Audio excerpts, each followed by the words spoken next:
ሳዳም ሁሴንም በጣም ፈራው ነበር። ደሞዝ እናገኛለን ግን ገንዘብ የለንም። እርን እናደርጋለን ግን ንብረት የለንም። ለምንድን ነው ማታገቡት? ከ25 ዓመት እስከ 35 ያሉ ሰዎች ለምን ይመስላል?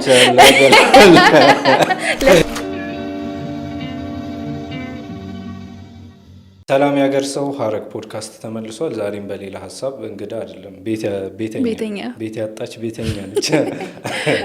ከነዋል አቡበከር ጋር ተመልሰናል። ይህንን ፖድካስት ተከታታይ ጊዜ የተከታተሉ ሰዎች ነዋል አቡበከርን ያውቋታል። ያው ሌላ ደግሞ በሚያውቋት መንገድ ደግሞ ያውቋታል ብለን እናልፈዋለን። ነዋል አቡበከር የሚዲያና የኮሚኒኬሽን ባለሙያ ነች። ከዚህ ቀደም ከፐብሊክ ስፌር ጋር የተያዘ ጉዳይ ላይ እንግዳ ሆና የመጀመሪያ መታ ነበር። ከዛ በኋላ ደግሞ እንግዳ ይዛ መታ ነበር። ዛሬ ደግሞ አንድ ሀሳብ ላይ ሁለታችንም የራሳችን ኦፒኒየን ሼር የምናደርግበት አንድ ሀሳብ ይዘን መተናል። እንኳን ደህና መጣን። አመሰግናለሁ በጣም እንኳን ደህና መጣን ነው እንኳን ደህና መጣሽ ያልከኝ መስሎኝ ነው። እንኳን ደህና መጣን። ሐረግ ፖድካስት ከብዙ መንገራገጭ በኋላ አሁን እየተመለሰ እያገገመ ነው።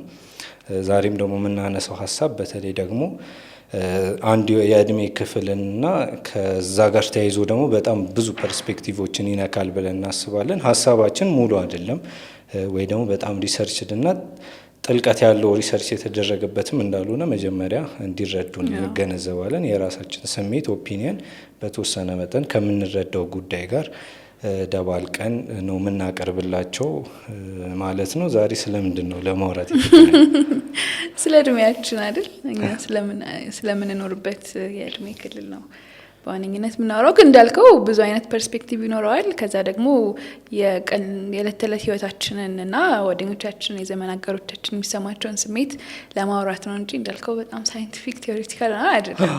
እንደዛ ነገር እንዳጠብቁ። ከዛ ባሻገር ደግሞ ይህንን ሀሳብ ለማውራት ስናስብ ዝም ብለን ከመሬት ተነስተን የግላችን ሀሳብ ብቻ እንዳልሆነም ለማሳየት ወይ ደግሞ እኛም ነገሩ የምርም ኮንሰርን እንደሚያደርግ ነው የሚለውን ለመረዳት የተወሰኑ ሰዎችን በዚህ እድሜ ክልል ውስጥ ከዚህ በኋላ በምንጠቅሰው ማለት ነው በዚህ እድሜ ክልል ውስጥ የሚኖሩ ሰዎች የሚሰማቸው ስሜት ምን ይመስላል የሚለውን በተወሰነ መልኩ ዲፕ የሚባል ሪሰርች ባይሆንም ግን ደግሞ ብሪፍሊ ምንድነው የሚሰማቸው የሚለውን ለመሰብሰብ ሞክረናል። እሱንም ሼር የምናደርጋችሁ ይሆናል። ዛሬ ልናወራ ያሰብነው እንግዲህ ስለ ጄኔሬሽን ይወራል፣ ስለ ትውልድ ይወራል እና ትውልዶች በተለያየ መንገድ ይከፋፈላሉ። ለምሳሌ በቅርብ ጊዜ ከፖለቲካ፣ ከኢኮኖሚ ጋር፣ ከቴክኖሎጂ ጋር ተያይዞ ጄንዚ የሚባል ትውልድ ብዙ ሰዎች ጋር ፖፑላር የሆነ ስለሆነ ነው የምናነሳው። ጄንዚ ይባላል። ከዛ ውጭ ሚሊኒያ የሚባልም ትውልድ አለ። ያው በተወለዱበት አመት ይከፋፈልና ከነሱ ጋር ቴክኖሎጂካል በሆኑ ኢኮኖሚካልና ፖለቲካል በሆኑ የታሪክ ኮንሲኩዌንሶች ውስጥ ደግሞ የእነሱ ማንነት የሚተነተንበት መንገድ ነው። ከኦፍ ሪከርድም ስናወራ የነበረው ነገር ነው። ይህንን የማይስማሙ ሰዎችም አሉ። ትውልድን በዚህ መንገድ መከፋፈል ልክ አይደለም የሚሉም ሰዎች አሉ። ግን ደግሞ በተወሰነ መልኩ ይህን ይገልጽልናል ብለን ስላሰብ ነው የምናነሳው እኛ። እሱንም ለመከራከርም አይደለም። በሚሊኒያ እና በጄንዚ በሚባለው ትውልድ መሀል አንድ ተሰንቅሮ ያለ በጣም እኛ በኮንፊውዥን ወይ ደግሞ ግራ በመጋባት ውስጥ ይኖራል ብለን የምናስበው ትውልድ አለ። እኛም የዛ ትውልድ አካል ነን ብለን ስለምናስብ ስለ እሱ ልናወራ ነው። እኔ ቃሉ ስለሚከብደኝ እስቲ አንቺ በደንብ ብለኸዋል እንጂ አክቹሊ ይሄ ትውልድን ወይም ዘመንን ወይም ሰዎችን በጀነሬሽን መከፋፈል የሚለው ሀሳብ እንደ ቲዮሪ ነበር የመጣው። ማለት አንተ ቅድም የገለጽካቸው ቤቢ ቡመርስ ምናምን የሚባሉ አሉ፣ ከሚሊኒያልስም በፊት ያሉ፣ ከዛ ሚሊኒያልስ አሉ፣ ከዛ ጄንዚዎች አሉ፣ ከዛ ደግሞ አልፋ አሉ የሚከፋፍሏቸው። ሰው እድሜ አንዱ እድሜ ነው። ግን በእድሜ የተከፋፈለበት ዋነኛው ምክንያት በአንድ የተወሰነ እድሜ ክልል ውስጥ ያሉ ሰዎች ተመሳሳይ የሆነ የህይወት ኢቨንቶች ወይም ሁነቶችን ኤክስፒሪየንስ ስለሚያደርጉ ነው። ዩኒቨርሳል የሆኑ ክስተቶች ሊኖሩ ይችላሉ ከሚላ የሚጋሯቸው ማለት ነው። ከዛ ውጪ ግን አንተም እንዳልከው አንድን ሰው በጣም ውስብስብ ከመሆኑ ከዛ ደግሞ የሚኖርበት ዓለም ደግሞ ከዛ በላይ ውስብስብ ከመሆኗ እዛ ሰዎች በተለያየ አይነት ኢቨንት ውስጥ ከመኖራቸው እኛ እዚህ ሆነን ኤክስፒሪየንስ የምናደርገው ነገርና ኢቭን ከከተማ ውጭ ያሉ ሰዎች ከዛ ደግሞ ሌላ ሀገር ሌላ አህጉር ላይ ያሉ ሰዎች በጣም የተለያየ ሁነት ውስጥ ነው የሚያልፉት። እሱ ባለበት ከዛ ደግሞ እያንዳንዱ ሰው ለአንድ ሁነት የሚሰጠው የራሱ የሆነ አንደርስታንዲንግ አለ። ተመሳሳይ የሆነ ሁነት ውስጥ አልፈን እኔ እናንተ የተረዳነው ያሰብነው የገባን ነገር ሊለያይ ይችላል እና እነዚህ ነገሮች ሁሉ ባሉበት ሁኔታ እንዴት ነው ሰውን በዘመን ወይም በእድሜው ብቻ ገድበን ይሄ ዘመን እንደዚህ ነው የሚያስበው ምንለው ማለት ምንችለው የሚል ካውንተር አርጊመንቶች አሉ ማለት የሚቃረኑ ሀሳቦች ማለት ነው። ይህን ሳናቀርተን አይደለም ዊ ሪስፔክት ኦፍ ዳት ግን እኛው እንዲሁ ስንኖር ከጓደኞቻችን አብረውን ከሚኖሩን ሰዎች ጋር የምንጋራቸው ፔኖችም ቀልዶችም ሊሆኑ ይችላሉ። ብቻ ኮመን የሚያደርጉን የህይወት ሁነቶች አየንና ከዛ ደግሞ አንተ እንዳልከው አንድ ዘመን የራሱ መልክ አለው። ከዛ ከዘመን ዘመን ደግሞ ሲሸጋገር የሚረሳ የራሱን አይዴንቲቲ የሌለው ይሄ የመሸጋገሪያ አይነት የሆነ ትውልድ ደግሞ ይፈጠራል ነው በመሀል ሰው አሁን ቤዚክሊ የምናወራው ይሄ መሀል ላይ ስለቀረውና ጄንዚ ነኝ ሚሊኒያል ነኝ ብሎ ግራ ስለገባው ትውልድ ይመስለኛል።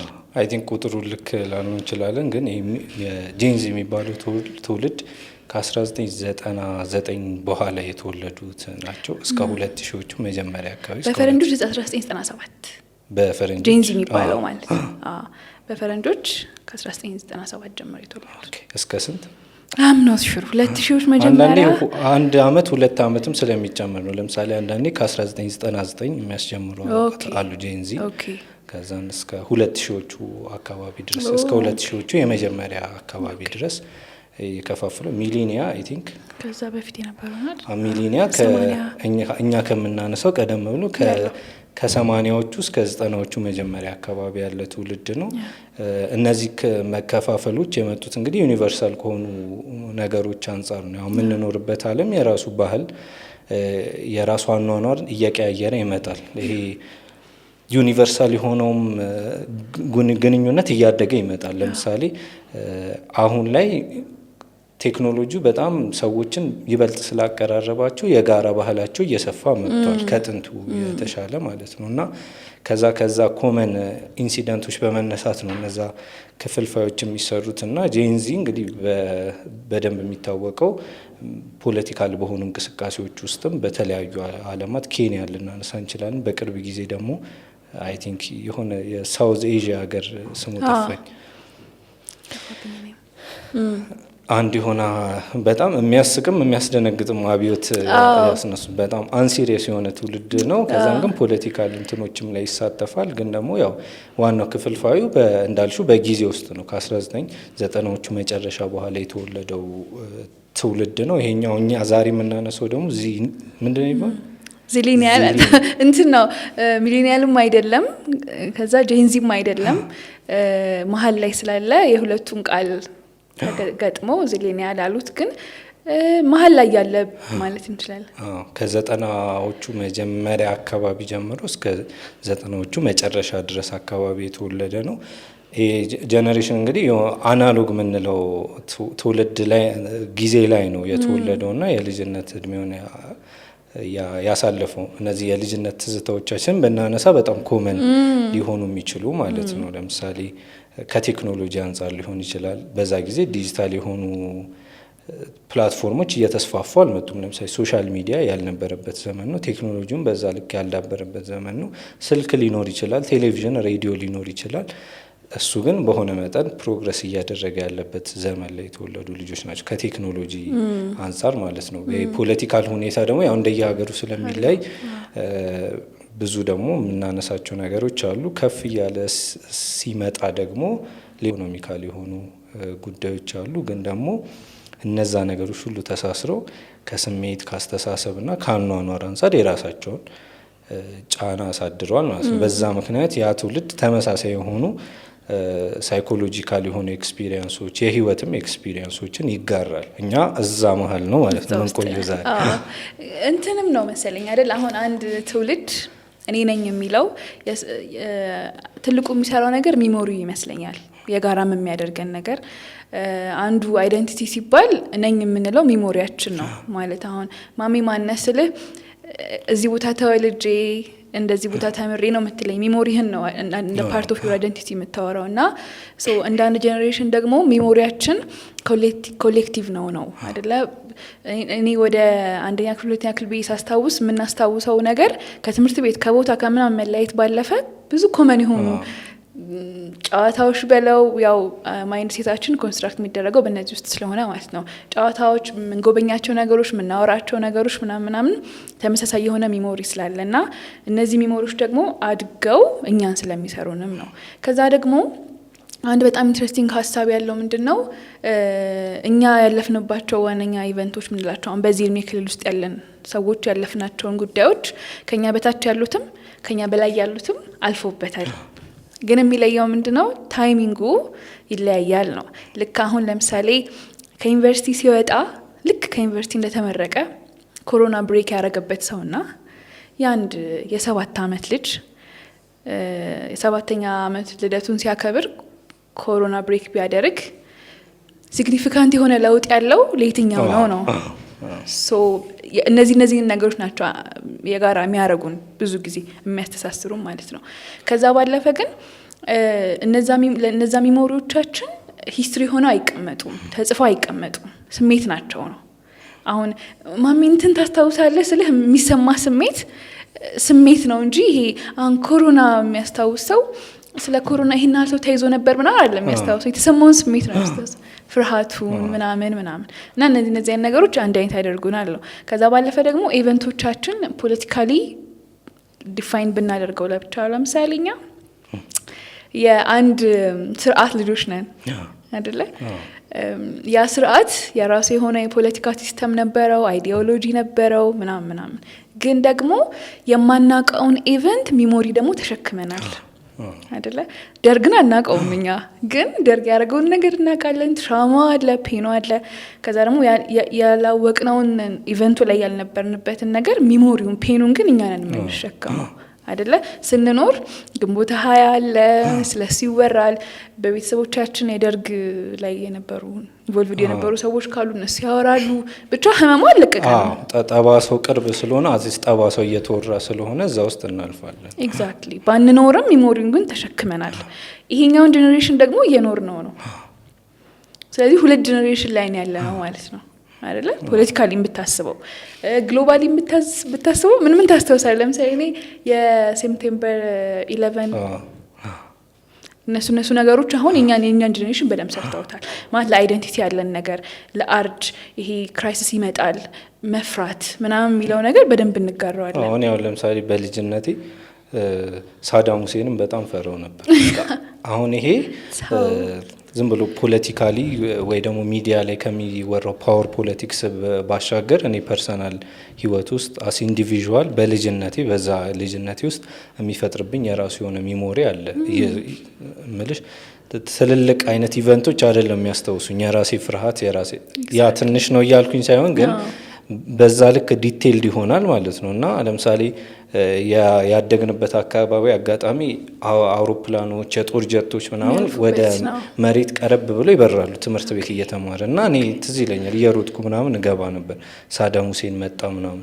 ይሄ ሚዲያው ላይ የሚወራው አስፈሪ የሆነው ነገር እኔም ፐርሲቭ የማደርግበት በዛ እድሜ የነበረኝ ሁኔታና ከዛ በኋላ ትውልዶች ደግሞ እየተፈጠረ ባለው ፖለቲካል ሁነት ውስጥ የሚፈጠርባቸው የራሳቸው ስሜት ይኖራል እና ይሄ ስፔሲፊካሊ ያንን ገላጭ ሊሆን ይችላል። ለምሳሌ ትክክል ብዙ ናቸውም ደግሞ ዝም ብለን ልጅነታችን ወደ ኋላ ሂደን ብናየው አንዱ ቅድም አሁን ያለሳ ነው ፖለቲክስ ነው አይደለ? ፖለቲክሱ አይ ዶንት ኖ እስኪ አንተ ታወራኛለህ፣ ግን እኔ በጣም ግሎባሊስት ሆኜ ነው ያደግኩት። የአሜሪካ በጣም የገነነችበት ዘመን ነው የአሜሪካ አይዲዮሎጂዎች። ከዛ ከኛ በፊት የነበሩት ቤተሰቦቻችን የሚያውቁት ቲቪ ነው፣ ለዛውም ፕሪቪሌጅድ ሆነው። ከዛ እኛ ምን አወቅን? ዲሽ አወቅን። ዲሽ ምን ይዞ መጣ? ዓለም ላይ ምን እየተካሄደ እንደሆነ፣ ሰው እንዴት እንደሚኖር፣ እንዴት እንደሚያስብ ህይወቱ ማለት ድራማዎች ውስጥ ምናምን ሪያሊቲ ሾዎች ውስጥ ምናምን ነገር አክቹአሊ ከአካባቢ ውጭ ያለውን ህይወት ማወቅ ጀመርኩኝ፣ ማየት ጀመርኩኝ፣ ባልኖረውም ማለት ነው። ኤርሊ ቻይልድሁድ ላይ ሳይሆን ትንሽ ገፋ ብሎ ማለት ነው። አንዳንድ ኢንሲደንቶችን እንትን ለማድረግ ማለት ነው ሰዎች በደንብ እንዲያገጣጥሟቸው። ለምሳሌ አሁን የቲቪውን እንትን እኛ አርሊ ትንሽ ልጅ ሆነን የቲቪን ኤክስፒሪየንስ እናውቀው ነበር። ከዛም ትንሽ አለፍ ካለም በኋላ ነው ዲሽ እየመጣ ያንን እንትን ስንደርስ አሁን ሃይ ስኩል ምናምን ኤምቲቪ ምናምን ነበረ አይደለ?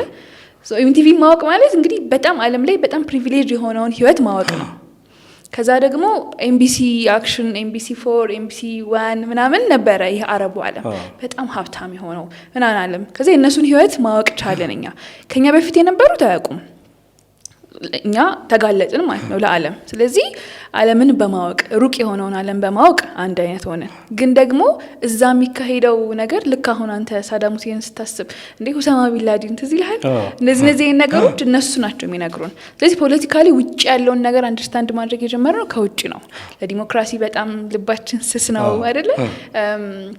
ኢትዮጵያ ራሷ ከማርክሲዝም ሌኒኒዝም ወደ አይደንቲቲ ፖለቲክስ ውስጥ የገባችበት ነው። የብሔር ብሔረሰቦች ልጆች ነን አይደለ? የእያንዳንዱን ሰው ካልቸር ልብስ እናውቃለን፣ አለባበስ እናውቃለን። ቲቪ ስንከፍት የብዙ ካልቸር ነው የምናየው። አሁን ይሄ በጣም ኮመን ነገራችን ነው። እዚህ ውስጥ ደግሞ እኛ እንሰራለን ነው አይደለ? ትምህርት ቤት ሄደን ትልቁ የምናስበው ነገር ተምሬ ጨርሼ አልፎልኝ የሆነ ቦታ ሄጄ ነው ለትምህርት ያለው ራሱ ለትምህርት ያለው ባሉ እሱ ላይ በደንብ እንመጣ። ኢንሲደንቱ አሁን ፖለቲካል ኢንሲደንቶቹን ስትይ ለምሳሌ የምንገነዘብበትን መንገድ የሆነ አናሊቲካል የሆነ አይደለም። ለምሳሌ አሁንም ስቲል እኔ አሁን ግንቦት 20 ሲባል ሞር ፖለቲካል የሆነው ከዛ በኋላ የተገነዘብኳቸው ነገሮች ፕሮሰስ ከማድረግ ይልቅ ሙዚቃው ለምሳሌ እንዳልፉት ስቲል ስሰማው በጣም የሚፈጥርብኝ የሆነ ኖስታልጂክ የሆነ ነገር አለ። ለምሳሌ አባይ ግድቡ ለምሳሌ እንትን ሲባል ላውንች ሲደረግ ምናምን ቦንድ ሲገዝ ቦንድ አሁን እነዚህ ነገሮች በጣም ትልልቅ ፖለቲካል ኢኮኖሚካል ኢንሲደንቶች ናቸው። ግን እኛ የራሳችን ከዛ ውስጥ ፓርሻሊ የምንወስዳት ደግሞ ሚሞሪ አለች አስ ኢንዲቪዥዋል እና በዛ ውስጥ ነው እነዛን ኢንሲደንቶች የምናየው። በራሳችን ፍርሃት በራሳችን ኤክስፒሪየንስ ውስጥ ነው የምናየው። ምናልባት ይሄ እነዚህ ነገሮች አንድ ጀነሬሽን ላይ ብቻ ያሉ ናቸው ወይ ብሎ የሚያስብ ሰው አይጠፋም። አልነበረ ሂውማን ሂስትሪ አሁን እኛ ኢቨንት ብል የምናወራቸው ነገሮች ነበሩ። ፖለቲካ ለምሳሌ አፍተር ኮልድ ዋር እና አፍተር የዓለም ወርልድ ዋሮች የተፈጠሩ ጀነሬሽኖች የራሳቸው ባህሪ ነበራቸው። ጦርነት ይፈጥራል ነው አይደል? ከዛ ደግሞ ፓንደሚክ ነበረ።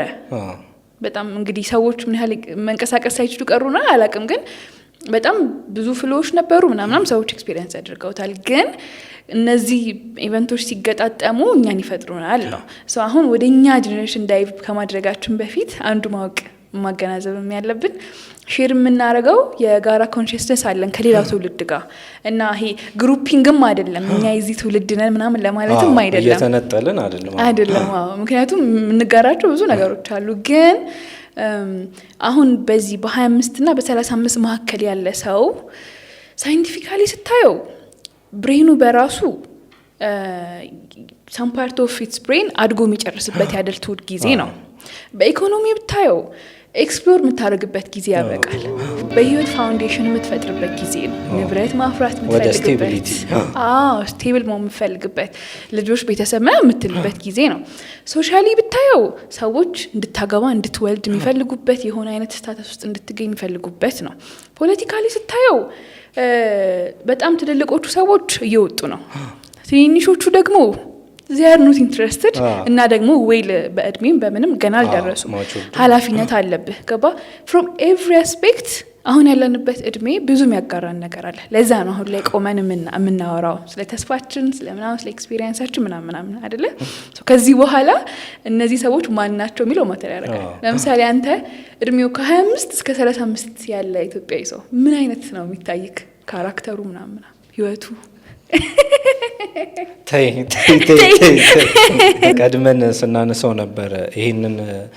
ይሄ አሰምሽን ብቻ እንዳይሆን ሪል ኤክስፒሪየንስ እንደሆነ ከሰዎች ለማወቅ የተወሰኑ ሰዎች አስተያየታቸውን እንዲነግሩን ሞክረን ነበር። ትንሽ ተቀራራቢነት ያላቸው ተቀራራቢ ቀለም ያላቸው ሀሳቦችን ሰጥተውናል በእነዚህ ጉዳዮች ላይ። እነዛን ነገሮች እንግዲህ ሪሰርች አድርጎ ወደ ኢሰንሱ መመለስ የኛ እንትን ላይሆን ይችላል። ግን ጀነራሊ ደግሞ ብዙ የምንጋራቸው ነገሮች አሉ። ለምሳሌ አሁን ባልነው እድሜ ውስጥ ሰዎች ብዙ ሪስፖንሲብል የሚሆኑባቸው ነገሮች አሉ። ቤተሰብ እንደ ልጅ ማየቱ ያበቃል። ኃላፊነቶች እየተደራረቡ ይመጣሉ። ኤክስፔክቴሽኑም በዛው ልክ እያደገ ይመጣል። ከዛ ባሻገር ደግሞ ኮንፍሮንት የሚያደርጉን ደግሞ ብዙ የስርዓት ጉዳዮች አሉ። ሲስተማቲክ የሆኑ ትግሎች አሉ። በተለየ መልኩ እንድናነሳውም የሚያደርገን ይሄንን ነው። ለምሳሌ ኢኮኖሚካል ስቴቢሊቲን እንኳን ብናነሳው ስፔሲፊካሊ በሀገራችን ሁኔታ ከዛን ሰፋ አድርገን ደግሞ ዩኒቨርሳል የሆነውን ፋክት ስናየው በዚህ እድሜ ስቴብል የሆነ ህይወት መመስረት ወይ ደግሞ ንብረት ማፍራት እንበልና ለምሳሌ በደርግ ጊዜ ወይ ደግሞ ከዛ በፊት ወይ ከዛ በኋላም የነበሩ ጊዜዎች ላይ ሰዎች በቀላሉም ባይሆን ግን በተወሰነ ሀስል ንብረት ማፍራት፣ ቤት መግዛት ከዛ ውጭ በቃ የተረጋጋ ህይወት ቤተሰብ መስርቶ የተረጋጋ ህይወት የመኖር እድል ነበራቸው። አሁን ያ ብዙ ሰዎች ሲያስቸግሯቸው እናያለን። ያንን ደግሞ እኛ ከሰበሰብናቸውም አስተያየቶች አይተናል። ከዛ ባሻገር ዓለም ላይ የተከሰቱ ደግሞ ሂስቶሪካል የሆኑ ኢቨንቶች በጣም ብዙ ነገርን የቀየሩ ነገሮች አሉ። አሁን ኢኮኖሚካል የሆነውን ብናነሳ ለምሳሌ የ2000ዎቹ መጨረሻ አካባቢ ዓለም ላይ ትልቅ ኢኮኖሚካል ክራይሲስ አጋጥሞ ነበር። በተለይ ከአሜሪካ ተነስቶ ግን እየሰፋ ወደ አውሮፓም ያው ኢኮኖሚው ፓወር ፖለቲክሱ ላይ ስለሚመሰረት እዛ ላይ ያሉ ሀገራትና ስርዓቶች ደግሞ ኮላፕስ ባደረጉ ቁጥር ዓለሙም አብሮ ዝቅ ማለቱ አይቀርምና እሱ በእርግጥ ብዙ ሌላ ኢኮኖሚካል ነገር ስለሆነ እዛ ዲሲፕሊን ውስጥ ያሉ ሰዎች ሊተነትኑት ይችላሉ። ግን እሱም የራሱ የሆነ ተጽዕኖ አፍርቷል። ስፔሲፊካሊ ንብረት ማፍራት ከባድ እንዲሆን እንዳደረገ ይነገራል። ያው ዲቴይሉን ኢኮኖሚስቶች ሊያነሱት ይችላሉ እና ኢኮኖሚካል ደግሞ ክራይሲሶች ሲያጋጥሙ ሰዎች ቤዚክ የሆነውን ጉዳይ ትርጉሙን ይቀይራል። ከዛ ባሻገር ደግሞ ነሰሲቲ ራሱ ትርጉሙን ይቀይራል። ለምሳሌ መብላት፣ መጠጣት፣ ቤት ንብረት ማፍራት አሁን ቤት ኪራይ የመክፈል ያህል ሊሆን ይችላል ሀስል ሊያደርግ የሚችለው እና ከነዛ ነገሮች አንጻር ይሄ ጄኔሬሽን ብዙ ስትረግል የሚያደርጋቸው ነገሮች ተፈጥረዋል ማለት ነው። ኢኮኖሚካል ነው። አሁን ይሄም የትምህርት ጉዳይ አካዳሚክስ ቫሊዩ እያጣ የመጣበት ዘመን ላይ ግን ደግሞ በጣም ቫሊዩ እንዳለው ናሬት እየተደረገ ያደገ ጄኔሬሽን ነው። ግን ደግሞ ልክ ተመርቆ ሲደርስ የዓለም ሁኔታ የተቀያየረበት ለምሳሌ ቀጥታ ከዚህ ጋር እንኳን ባይገናኝ ለምሳሌ ሰዎች ከቤታቸው ስራ መስራት በጣም እንደ ባህሪ እየሆነ የመጣው ኮቪድ-19 በኋላ ነው። እሱ በጣም ብዙ ነገሮችን እንደደበላለቀ ይሰማኛል። ከዛም በኋላ ደግሞ ስለ ትምህርት ያለው ጉዳይ የዲጂታል ሚዲያ መስፋፋት ኢቨን ኢኮኖሚካል ሴክተሩ መቀያየር እና ከዛ ባሻገር ደግሞ ብዙ የተማረ ኃይል መግባቱ አሁን በዚህ በምንለው የእድሜ ክልል ውስጥ ያለው ሰፊ የማህበረሰብ ክፍል ትልቅ የትምህርት እድል ያገኘበት በጣም ብዙ ሰው በነፃ እንዲማር ኢቨን ዩኒቨርሲቲዎች በነፃ ተማሪዎች እንዲቀበሉ የሆነበት ከዛን ኮመን የሆነ ዩኒቨርሳል የሆነ ካልቸር ውስጥ ባህል ውስጥ ያደገበትና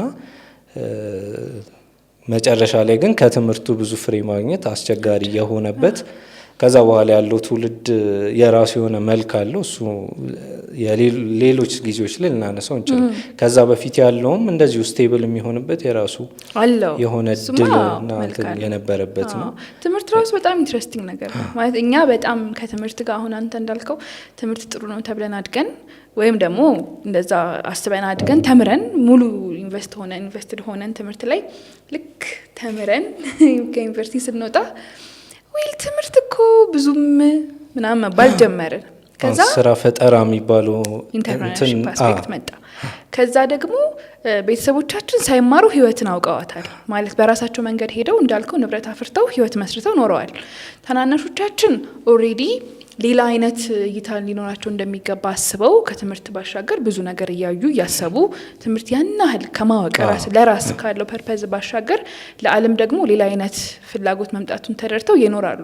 ይሄኛው ጄኔሬሽን ግን አንደኛ ጊዜው አልቋል፣ በትምህርት አልቋል። ኢን ሴንስ የልጅነት ጊዜው ረጅም የሆነውን አመት ጨርሶታል። ልክ ተመርቆ ሲጨርስ አብዛኛው ማህበረሰብ ኖሌጀብል አይደለም።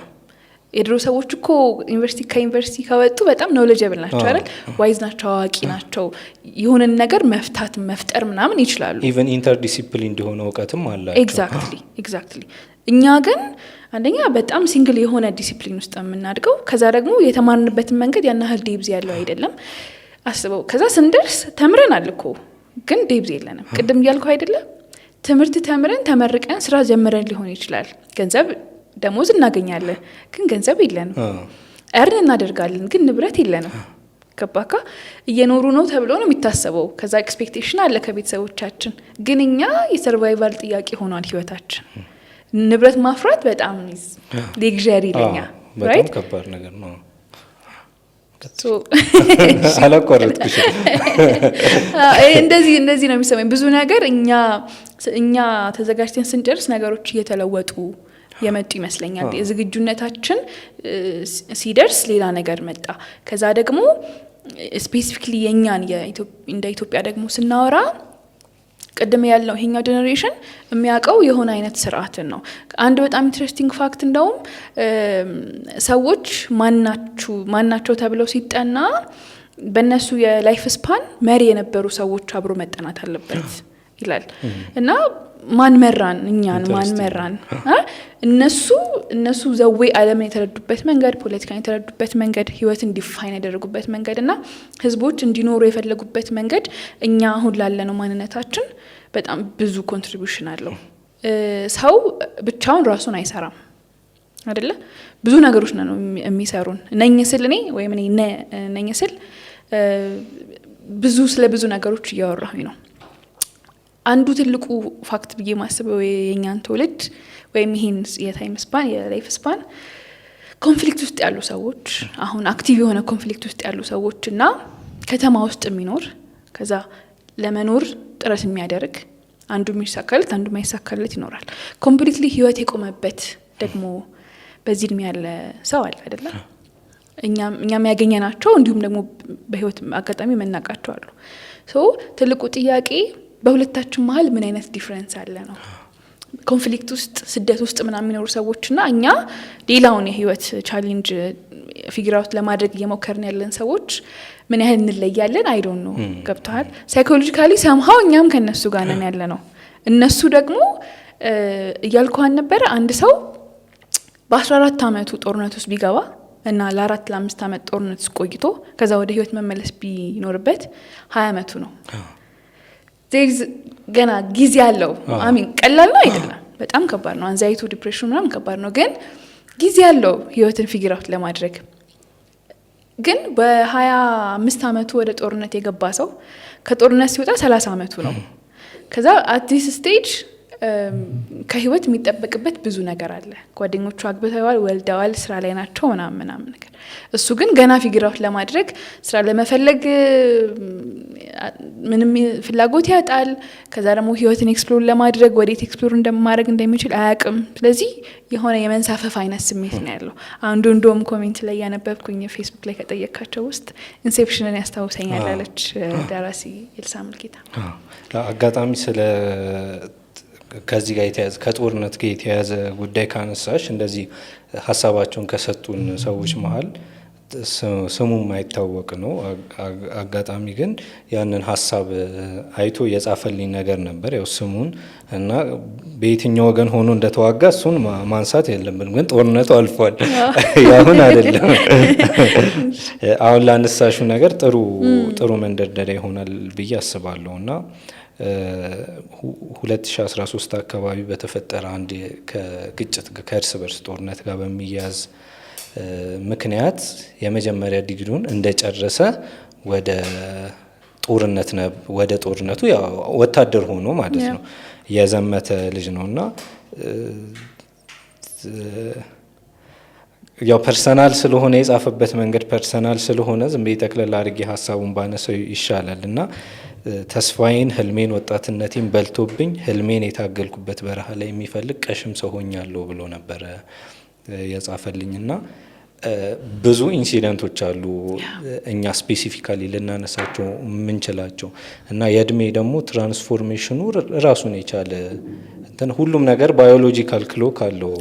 ይሄ የጊዜ ጊዜ የሚሰጠን የሆነ ያህል ነገር አለ ማለት ደግሞ መነሳት እንዳለው ሆኖ ማለት ነው። ግን ደግሞ ሰዎች በጣም ፕሮዳክቲቭ ሊሆኑ የሚችሉበት ተስፋ ሊያደርጉ ተስፋቸውንም ሊኖሩ የሚችሉበት እድሜ ላይ የተለያዩ ኢንሲደንቶች ውስጥ ሊያልፉ ይችላሉ። እንደዛ አይነት ነገር ውስጥ ለመኖር ሲገደዱ ይሄ ኮንፊውዥን ይፈጠራል እና በጣም ተመሳሳይ የሆኑ ሌሎች አይነት ኮንፊውዥኖች አሉ። ብዙ ፍላጎቶች ይኖራሉ። እነሱን ፍላጎቶች ለማሳካት ብዙ ሲስተማቲክ የሆኑ እንቅፋቶች አሉ።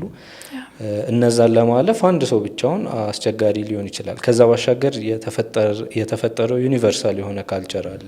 አሁን በዚህ ትውልድ ውስጥ የነበሩ አብዛኛው ሰዎች አትሊስት ዩኒቨርሲቲ የመግባት እድል ነበራቸው። እሱ እንኳን ባይሆን ዲጂታል ሚዲያው ላይ ኢንተራክት የማድረግና ከተለያየ ቦታ የመጡ ሰዎችን የመተዋወቅ አሁን ብዙ ጊዜ ስለ ኮንፍሊክቱ ስለ ምናምን የብሔር ጉዳይ ይነሳል እንጂ ይሄ ዘመን በጣም ወጣቶች የሚተዋወቁበት ይሄ የከተሜ ካልቸር የተስፋፋበት ነው። ከተሜነት በዛ ልክ ባይስፋፋም ማለት ነው። ለምሳሌ ቅድም ስታነሹ ነበር የፖለቲካል ስርዓት ፖሊሲዎች የእኛን የግል አኗኗራችንን በጣም ይቃኛሉ። ለምሳሌ መሪዎች የትኛው የማህበረሰብ ክፍል ላይ ነው ትኩረት የሚያደርጉት የሚለው ነገር በጣም ማተር ያደርጋል እና እኛ ያን የልጅነት ጊዜ የተሻገርንበት እድሜ በጣም ብዙ ነገሩ ፖለቲካል የሆነው እውቀት ደግሞ በደንብ ያላቸው ሰዎች አናላይዝ ሊያደርጉት ይችላሉ። ግን እልም ካለ ገጠር መጥተው ዩኒቨርሲቲ ውስጥ እልም ካለ የከተማ ኑሮ ከመጡ ሰዎች ጋር ኢንተራክት የማድረግ ተመሳሳይ ኮሚኒኬሽን ተመሳሳይ ቋንቋ የመፍጠር እዛ ውስጥ ከዛ ኤክስፒሪየንስ በኋላ ደግሞ ወደዛው ገጠር የመመለስ ወይ ደግሞ ወደዛው ከተማ የመመለስ ወይ ደግሞ ከዛ ገጠር ወደ አንዱ ከተማ የመሰብሰብ አይነት ጉዳዮች አሉ። አሁን ኢኮኖሚካል የሆነውን ነገር ብናነሳ በእኛ ሀገር ተጨባጭ ብዙ አይነት ጉዳዮች ቢኖሩም ግን ይሄ ወደ ከተማ የሚደረገው ሞቢላይዜሽን በጣም ብዙ ኢኮኖሚካል ነገሮችን ይዟል ብለን እናስባለን።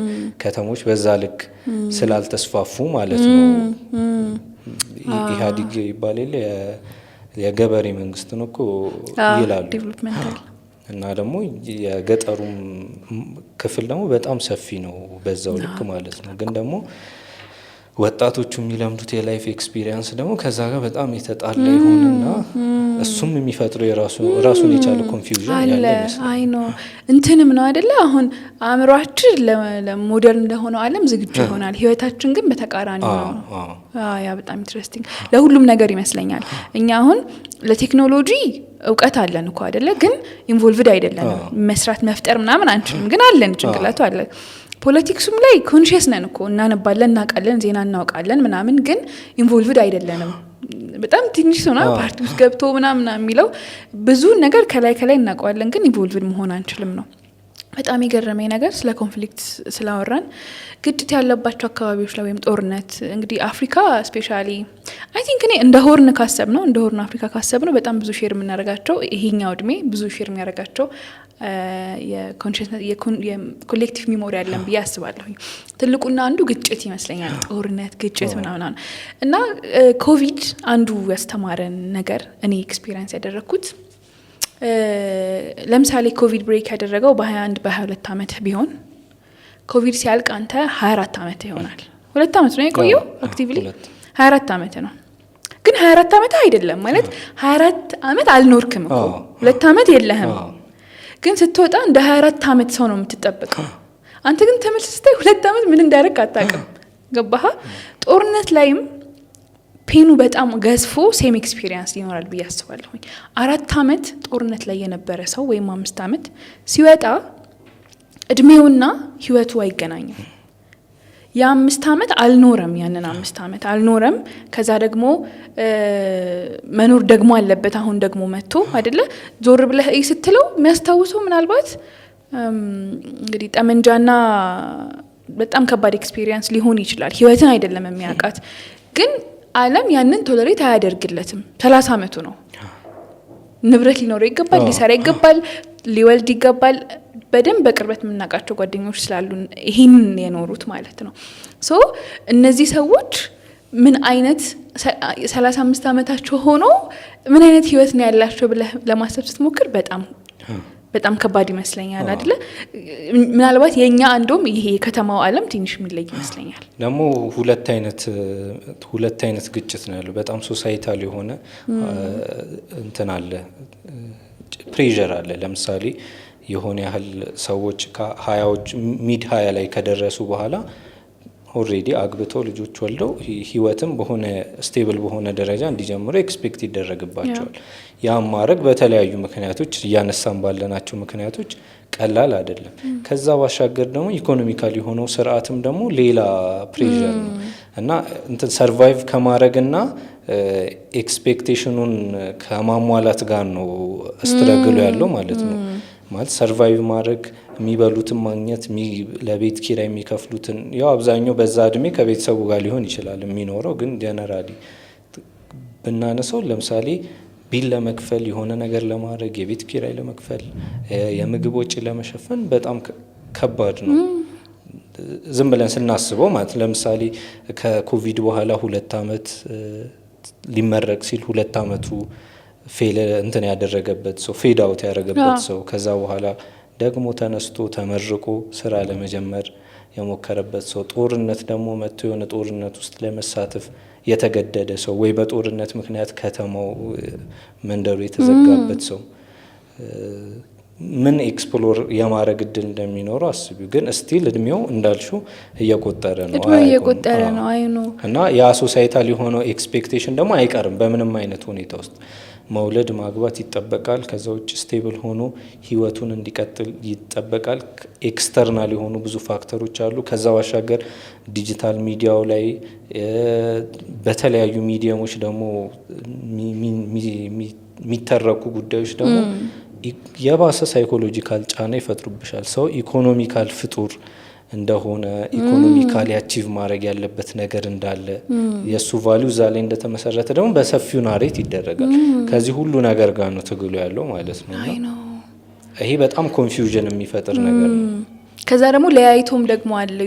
ለምሳሌ አሁን ስለ ትዳርም ስለምንም ሲወራ እንደ ወንድ አሁን ላይ መኖርና እንደ ሴት መኖር ደግሞ የራሱ የሆነ ስፔሲፊካሊ የሆኑ ባህሪዎች አሉት ብዬ አስባለሁ። አንዳንዴ በተለይ በዚህ እድሜ ከ25 እስከ 35 ዓመት ያለው እድሜ ያው ኤክስፔክቴሽን ስላለ ከማህበረሰቡ ወንዱ እንዳረፈደ ይሰማዋል አይደለ? ኢትስ ላይክ ኢትስ ቢንግ ሌት ለንብረት መድረሱ እኮ አይቀርም አይነት ነገር አይደለ? ዞሮ ዞሮ ቤት መግዛቱም መኪና መግዛቱም ህይወት የሆነ አሴት ማፍራቱ ምናምን አይቀርም። ግን የመዘግየት አይነት ነው የስሜቱ። ከዛ ለሴቶች ሲሆን ደግሞ የመቅረት ነው ስሜቱ፣ ያለ መድረስ ነው ስሜቱ። ገብታል ላትደርስ ትችላለች ከሆነ እድሜ በኋላ እናት ላትሆን ትችላለች እቺ ሴት። የመቅረት ነው ሴንሱ ገባ ፊሊንጉ። ከዛ ዲፕሬሽኑም ሲመጣ ለወንድ ሲሆን የማርፈድ ፊሊንግ ነው ያለው፣ በሲስተም የመበደል ስሜት ነው ያለውና ለሴት ሲሆን ደግሞ በኔቸር የመበደል ስሜት፣ የመቅረት ስሜት፣ ከዛ ጠቃሚ ያለመሆን ስሜት። እነዚህ ስሜቶቹ የተለያዩ ይሆናሉ። ከዛ ደግሞ ወንድ ልጅ ፓወርን ወይም ኃይልን ያገኘዋል መቼ? በሂደት ቢፈልግ ያገኘዋል፣ ቢረፍድም ያገኘዋል ነው። ረፈደብኝ ነው እንጂ ቀረው ኃይልም ፓወርን። ከዛ ደግሞ ፓወር እስኪያገኝ ብዙ አይኖርም። ብዙ ጊዜ ዶርማንት ነው ወንድ ልጅ ፓወር ውስጥ ገንዘብ ምናምን እስኪያገኝ ድረስ። ከዛ ሴት ስትሆን ደግሞ ፓወር ይኖረኛል አይደለም፣ ኮመን ሴንስ እናወራ ማለት ነው።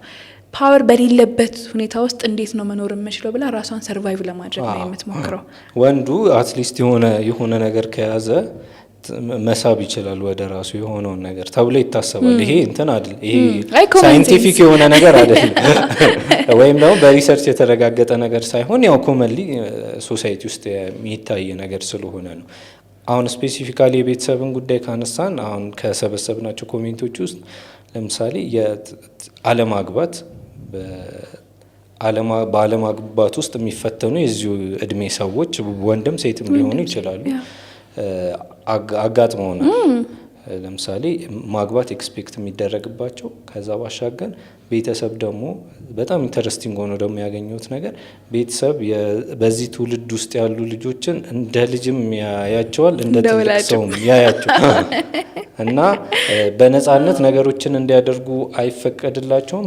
ከዛ ባሻገር ደግሞ እንደ ትልቅ ሰው ደግሞ ሪስፖንሲብል የሆኑ ነገሮች ደግሞ እንዲያደርጉ ይፈረድባቸዋል፣ ሪስፖንሲብል እንዲሆኑ ይጠበቅባቸዋል ማለት ነው። እና ከዛ ባሻገር ደግሞ በትዳር ውስጥ አልፎ ደግሞ ፌል ያደረጉ ትዳሮችም ሊኖሩ ይችላሉና ኦልሬዲ ትዳሩ የሚመሰረተው ትንሽ 2 አመት 3 አመት ቀደም ብሎ ቢሆን እንኳን እንደዛ አድርገን ብናሰላው እንኳን እነዛ 2 እና 3 አመታት ከሆነ ሰው ጋር የመግባባት የሆነ ሰውን ለማወቅ ለመረዳት ራስንም ለማስረዳት የሚደረግ ትግል ነው። ከዛ ባሻገር ልጅ የሚወለድበት ብዙ ተጨማሪ ሪስፖንሲቢሊቲዎች የሚመጡበት ነው።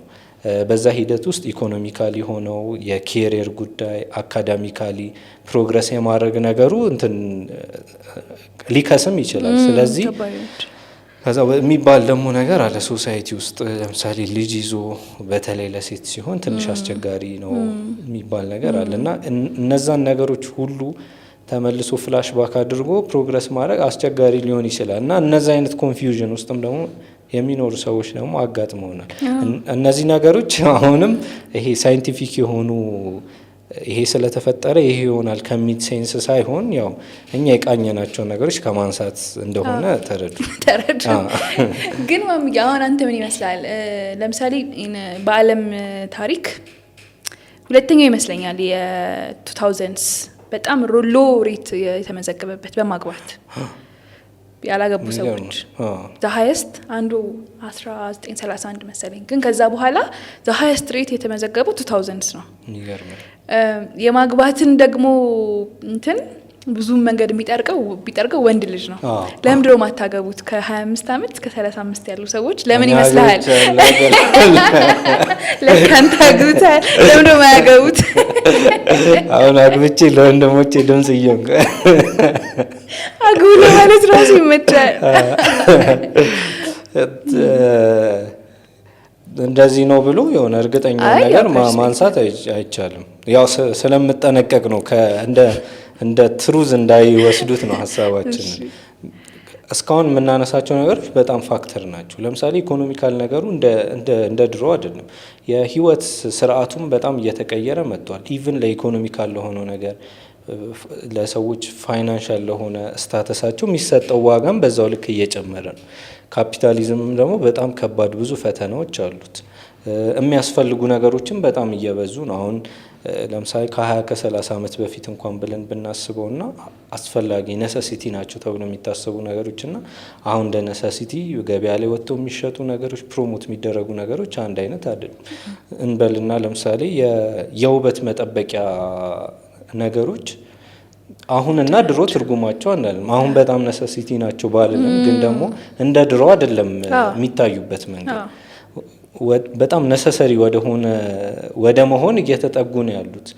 ውበት የሚባለው ነገር አቴንሽን የሚባለው ነገር አቴንሽን ራሱን የቻለ እንትን ነው ኮንሱም የሚደረግ ነገር ስለሆነ ማለት ነው። ቴክኖሎጂ ዲጂታል ሚዲያው የሚያመጣው ነገር ከዛ ጋር ተደምሮ ብራንዲንጉ ምናምን በጣም ብዙ ነገሮችን ልታነሽኝ ትችያለሽ እና ለምሳሌ አንድ ሰው ወደ ህይወት ለመግባት ኤክስፔክት ሲያደርግ እንደ ድሮ አይደለም። ለመብላት ለመጠጣት የሆነች ቤት ውስጥ ለመኖር ምናምን ላይሆን ይችላል። የራሱን የቻለ እንትን ክላሲፊኬሽን ሊኖረው ምናምን ይችላል። እሱ አንድ ትግል ይመስለኛል። ሌሎችም ብዙ ፋክተሮች ሊኖሩ ይችላሉ። አንዱ ትዳር ውድ መሆኑ ነው ይመስለኛል። ያው ለሁሉም ሰው ውድ ነው እያልኩ አይደለም። አይ እንደው ጀነራሊ ኢኮኖሚካል ቫልዩ እየጨመረ የመጣበት ጊዜ ነው። ለምሳሌ ባይ ዲፎልት ሰዎች እንትንን ከጥሩ ገቢን ከትዳር ጋር ያስተሳስሩታል። ለምሳሌ ጥሩ ገቢ ያለው ሰው በቃ ማግባት እንዳለበት ምናምን ታስቧል። አንዳንድ ጊዜ በዲያሎጎች መሀል እንኳን ሰምተሽ የምታውቂ ከሆነ ዝም ብዙ ሰዎች ስለ ገቢያቸው ስለሚሰሩት ስራ እየተወራ ጥሩ ነው ተብሎ የሚታሰብ ገቢ ያለው ሰው ሲታይ እኮ ታዲያ ለምንድነው ማታገባው ምናምን ይባላል። ስለዚህ ኢኮኖሚካል እንትኑ ያዘነበለ ነው ማለት ነው። እና እሱን ደግሞ እንትን በሱ ሳቲስፋይድ የመሆን ደግሞ አቅም ያላቸው ሰዎች ወይ ያንን ሰክሲድ ማድረግ የሚችሉ ሰዎች ቁጥር ደግሞ እየተመናመነ ነው። ያም ምክንያት ሊሆን ይችላል። ኢኮኖሚው ከባድ እየሆነ ይመጣል። ከዛ የሚጠየቅበት ደግሞ ከባድ እየሆነ ይመጣል። አንዱ ፋክተር። ሌላው የሚታየኝ ነገር ደግሞ እኔ አባቶቻችን ወይም ከኛ በፊት የነበሩት ሰዎች ዓለም ላይ የነበራቸው ምርጫ ሊሚትድ ነበር አይደለ? አሁን ላይ ያለው ሰው ግን ወንዱም ሴቱም ምርጫ የሚመስሉ ነገሮች አሉ። ስላለ ምርጫ ነው አይደለም አይደለ? ግን ምርጫ የሚመስሉ ብዙ ነገሮች አሉ። እንዳልከው ቅድም ሶሻል ሚዲያ አለ። ሶሻል ሚዲያ ላይ የሚገናኝ ብዙ ሰው አለ። አንድ ወንድ ልጅ ሶሻል ሚዲያ ላይ ከተቀመጠ የሚያየው ሰው ወይም ደግሞ የሚያያት ሴት ሁሉ ሊያገባት ይችላል የሚል ፕሮባቢሊቲ ሊታየው ይችላል። ስለዚህ የመረጠ ነው አይደለ? ምርጫ ብዙ መብዛቱ አንዱ ነገር ይመስለኛል። ከዛ ከኢኮኖሚ ባለፈ እኛ እንደ ጀኔሬሽን ከሚሞሪያችንም ከህይወታችን ካደግንበት ከምናምንም ስነ ልቦናችን ሬዲ ነው ብለህ ታስባለህ ወይ? ማለት ይሄ ራስህን ሰተክ ቀንም ማታም ከሰዎች ጋር ከአንድ ሰው ጋር እየተገናኘ ያን ያህል ስቴብል ነው ብለህ ታስባለህ? ተረጋግተናል? አእምሯችን ተረጋግቷል ብለህ ታስባለህ?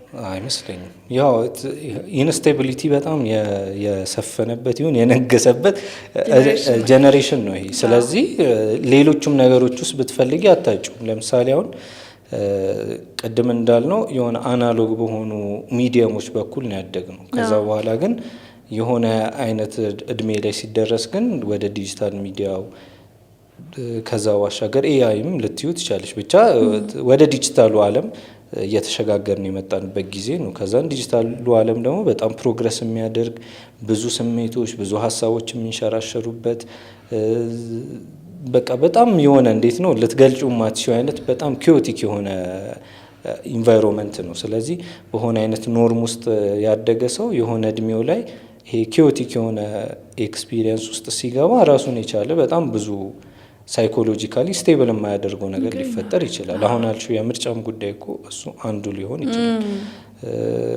ከዛ ባሻገር ቅድም ያነሳነው ነገርም አለ ሪስፖንሲብል የመሆንና ያን ከዛ ሪስፖንሲቢሊቲ ደግሞ የሚጎትቱም በጣም ብዙ ነገሮች አሉ። እንደ ተሸከምሽ ይሰማሻል የሆነ ነገር የት ጋር እንደምታራግፊው ደግሞ አታቂም አይነት ነገር ማለት ነው። እና ስለ ሜንታል ሄልዝ ኢቨን ሰዎች አዌርድ መሆን የጀመሩበት ጊዜ ነው። በጣም ብዙ ከተለያዩ ነገሮች የሚነሱት እነዛ ኮንፊውዥኖች ምናምን በሜንታል ኢልነስ ውስጥ ሁላ ሊገለጹ ይችላሉ። በሜንታል ሄልዝ ክራይሲስ ውስጥ ምናምን ሊገለጹ ይችላሉ። በደንብ ኮንሽስ የሚሆነው እንትን እኮ ነው አይደል? የሆነ ትውልድ ነው የሆነ ጉዳይ በጣም የተቸገረው ደግሞ እሱ ነው። ከሜንታል ብዙ ኔሞች ያሉት በእኛ ጀነሬሽን ነው። የጭንቅላት ናርሲሲስት፣ ዲፕሬሽን፣ አንዛይቲ ምናምን ግን ደግሞ በጣም የሚሰቃየው ይሄኛው ማህበረሰብ እንትን በተወሰነ መጠንም ደግሞ የሆነ ኖሌጅ አለ፣ ዓለምን የመረዳት እድል አለ። እነዛ ጉዳዮች የሚፈጥሩት ደግሞ የራሳቸው የሆነ ኤክስፖዠር አለ።